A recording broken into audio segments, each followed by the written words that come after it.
మఖా నక్షత్రం 1, 2, 3, 4 పాదములు. అదే విధంగా ఉప్ప 1, 2, 3, 4 పాదములు. ఉత్తర 1వ పాదం. అంటే వీళ్ళని సింహరాశి కింద చెప్పడం జరిగింది. ఈ సింహరాశి వారికి ఎలా ఉందో చెప్తాను. ఇక ఈ సంవత్సరం సింహరాశి వారి విషయానికి వస్తే ఇంక్లూడ్ నేను నాతో సహా ఆదాయం 11.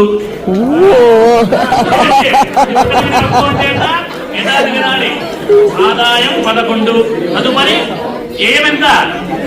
వ్యయం 11. వచ్చేది ఎంత వస్తుందో అంత ఆల్రెడీ ఎప్పటి నుంచో తీసుకుంటారు ఇక్కడ కొంతమంది.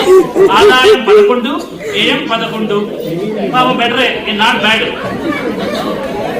ఇక్కడ చూడండి, రాజ్య పూజ్యం 3, అవమానం 6. ఇప్పుడు అందరూ ఓ అని అవమానం 6 అంటే ఏమిటయ్యా అంటే కొంతమందికి ఏంటంటే లోతుగా తెలుసుకుంటారు. ఆల్రెడీ మేము ఈ